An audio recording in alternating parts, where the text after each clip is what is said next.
प्रिय श्रोतागण, आज मैं आप सबका परिचय एक ऐसे कथाकार और उपन्यासकार से करवाने जा रहा हूं जिनका नाम अखबारों की सुर्खियों में छाया रहता है। सन 2010 में उनका पहला कहानी संग्रह प्रकाशित हुआ था जिसका शीर्षक था 40 पार, और सन 2014 में उनका दूसरा कहानी संग्रह मिस्टर देवदास के शीर्षक से प्रकाशित हुआ। ठहरे हुए पलों में एक उपन्यास के रूप में सन 2016 में छपा, और उस वक्त उन्होंने अपने व्यक्तिगत अनुभवों को जो उन्होंने केदारनाथ के प्राकृतिक तांडव के दौरान झेले थे और उनकी संवेदनशील आंखों ने जो भी दर्दनाक दृश्य देखे थे, उन सब को उन्होंने अपने उपन्यास ठहरे हुए पल में अपनी कलम के माध्यम से बयान किए थे।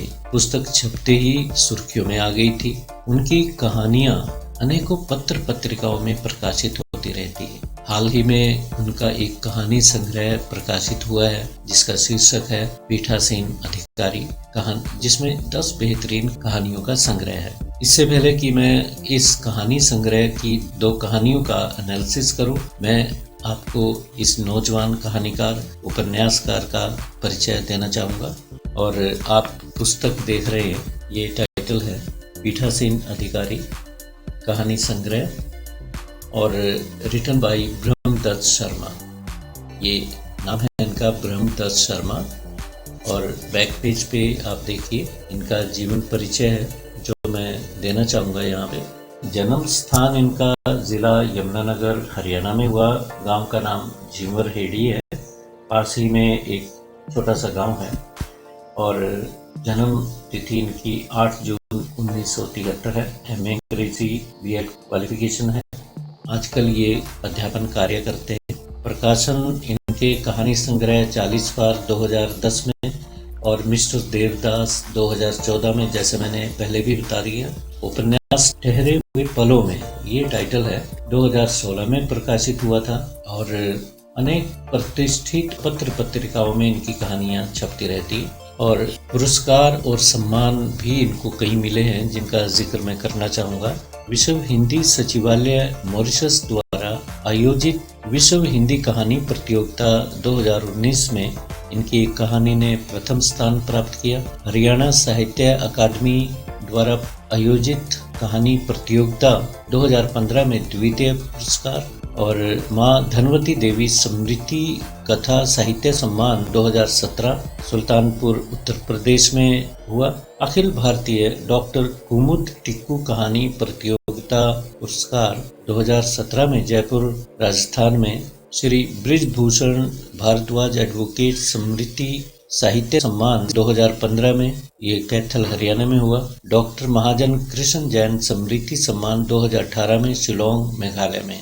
ये पुरस्कार आपको तक मिल चुके हैं। और आप इनकी कहानियों को पढ़िए, और कहानियाँ जैसे ही पढ़ोगे आपको ऐसा लगेगा जैसे आप कोई रियलिटी देख रहे हो, वह दृश्य आपके सामने चल रहा हो।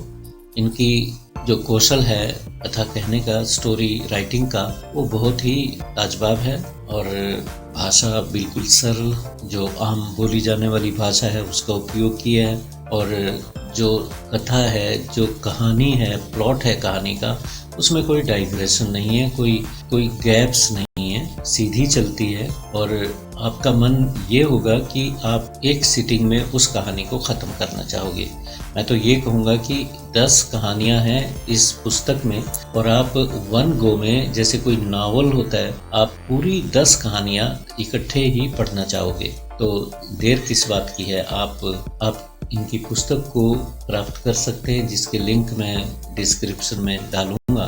ये अवेलेबल है, इंटरनेट पे भी आजकल अवेलेबल है, वहाँ आप इस पुस्तक को पढ़ सकते हैं। तो अब मैं आता हूँ इनकी एक कहानी पे, पीठासीन अधिकारी मॉरिशस में, जिसको प्रथम स्थान मिला है। और पीठासीन शब्द आपने जरूर सुना होगा, जिसे इंग्लिश में प्रिजाइडिंग ऑफिसर कहा जाता है, और ये चुनाव के दौरान ये शब्द खूब चर्चा में होता है। जो लोग परोक्ष या अपरोक्ष रूप से चुनाव से जुड़े होते हैं वो तो पीठासीन अधिकारी या प्रिजाइडिंग ऑफिसर के बारे में खूब जानते हैं। अब आते हैं कहानी पर। कहानी में मुख्य पात्र पीठासीन अधिकारी ही है जिसका नाम राधेश्याम है। नाम तो बहुत अर्थपूर्ण है, यानी कि भगवान श्री कृष्ण के नाम से जुड़ा हुआ है, परंतु इस व्यक्ति में एक भी दैवी गुण नजर नहीं आता। दैवी गुणों की तो बात ही छोड़ो, इनमें मानवीय गुणों की भी बहुत कमी है।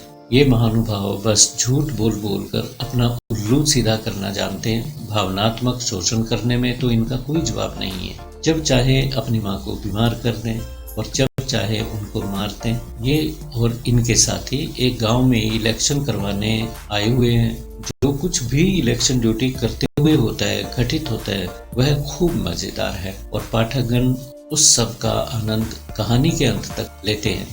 कहानी के अंत में जो एंटी क्लाइमैक्स बनता है वह न केवल चौंकाने वाला है, अभी तो अत्यंत गुस्सा दिलाने वाला भी है।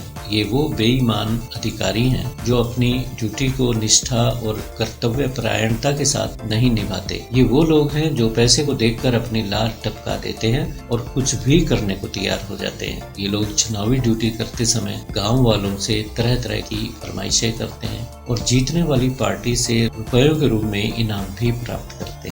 ऐसे लोगों के कारण ही आम लोगों में यह धारणा घर कर गई है कि चुनावी पार्टी के हाथ में तो सब कुछ होता है। वे चाहे तो जीतने वाले को हरा दे या हारने वाले को जिता दे। इन्हीं लोगों के कारण हारी हुई पार्टी दंगा फसाद कर बैठती है, क्योंकि ये लोग दोनों ही पार्टियों के साथ झूठे सच्चे वादे करते हैं। कहानी की भाषा सरल परंतु उपमाओं, मुहावरों, लोकोक्तियों और शब्दों द्वारा रेखांकित जीवन की वास्तविक झलक दिलाने वाली तस्वीरों से भरपूर है और ये सब कुल मिलाकर कहानी में न केवल सौंदर्य भरने का कार्य करती है, बल्कि कहानी को एक रियलिटी देती है, एक जनरलाइजेशन जिसे कहते हैं, सार्वभौमिक सच्चाई प्रदान करती है। कहानी में कथाकार ने चुनावी पार्टी के समक्ष आने वाली अनेकों समस्याओं का भी जिक्र किया है, जिनमें अनुपयोगी कागजों को भरने का कार्य और सामान जमा कराने की प्रक्रिया उल्लेखनीय है।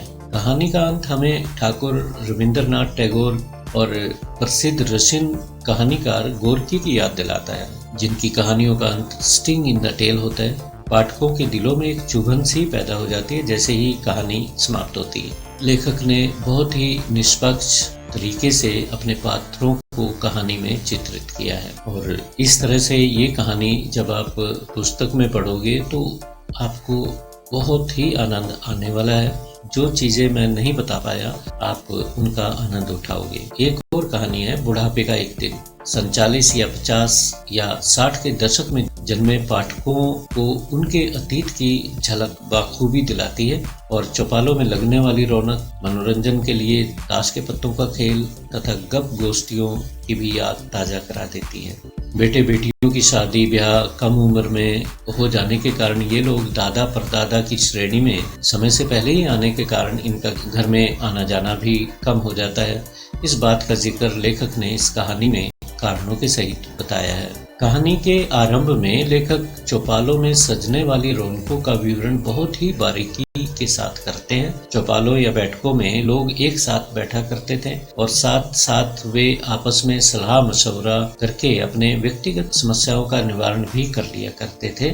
समाज में अगर कोई लड़ाई झगड़े हो जाते थे तो उनका निपटारा बिना पुलिस थाने गए आपसी सूझबूझ के साथ कर लिया जाता था।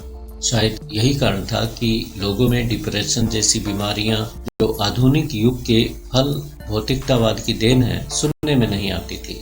फिर शिक्षा का प्रसार हुआ, गांव के लड़कों का शहर की ओर आकर्षण बढ़ने लगा। नई पीढ़ी पुरानी परंपराओं को दरकिनार करते हुए आगे बढ़ने लगी और देखते ही देखते गांव की सभी चौपालें सूनी होने लगी। इस बात का पता गांव के मामराज जैसे बुजुर्गों को पता ही नहीं चला। नई पीढ़ी के जवान लड़के अब चौपालों में नहीं बैठते थे क्योंकि उनके मनोरंजन के साधन बदल चुके थे।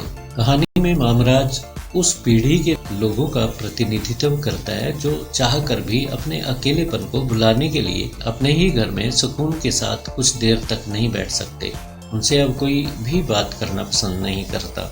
सब अपनी अपनी जिंदगी की व्यस्तताओं में इतना खो गए हैं कि अपने बुजुर्गों को कुछ वक्त देना इन्हें समय की बर्बादी लगता है। फेसबुक पर चैट करना या यूट्यूब, व्हाट्सएप या फनी वीडियो देखना इनके लिए अधिक उपयोगी हो गया है। इनके अपने ही इनको महत्व नहीं देते। जब कभी भी ये वर्तमान में आने का प्रयत्न करते हैं तो इनकी अवहेलना कर दी जाती है और बातों के विषय बदल दिए जाते हैं, संदर्भ बदल गए हैं। अब मामराज जैसे अनेकों बुजुर्ग अपनी चौपालों के कोनों में पड़ी एक चारपाई पर बैठे या लेटे हुए अपनी पुरानी यादों में इतने खो जाते हैं कि वर्तमान में लौटना इनके लिए अत्यंत मुश्किल व पीड़ादायक हो जाता है। वर्तमान से इनका अब कोई नाता नहीं रहा, इसलिए अगर कोई इनके पास आकर बैठ भी जाता है तो इनको वह व्यक्ति पहचान में नहीं आता। इनके पोते इन्हें कहते हैं कि इनकी तो याददाश्त कमजोर हो गई है, परंतु वे यह नहीं जानते कि इनकी याददाश्त कमजोर होने का कारण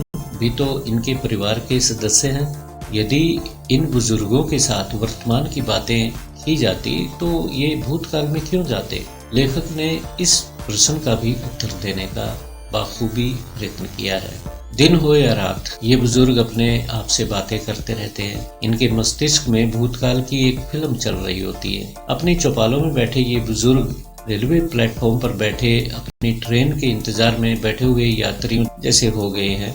इन्हें नहीं पता कि इनकी ट्रेन कब आएगी और इनको इस बेरहम दुनिया के स्टेशन से कहीं दूर इनकी मंजिल तक कब पहुंचाएगी। तो इस तरह से बहुत ही मार्मिक तरीके से लेखक ने इस कहानी को पेश किया है। आप जब पढ़ोगे तो आपकी भावनाएं अपने बुजुर्गों के प्रति उमड़ेंगी। आपको लगेगा कि आपको अपने बुजुर्गों का ध्यान रखना चाहिए, उनसे बातें करनी चाहिए, उनको वर्तमान में रखना चाहिए ताकि वो अतीत की अंधेर गुफा में ना खो जाए और इतना ना खो जाए कि वो वर्तमान में अपने सगे संबंधियों को, अपने परिवार के सदस्यों को ही भूल जाए। तो इन दो कहानियों के एनालिसिस के साथ मैं विदा लेता हूँ। फिर कभी एक दो कहानी लेके फिर आऊँगा। Till then have a nice day. Thank you.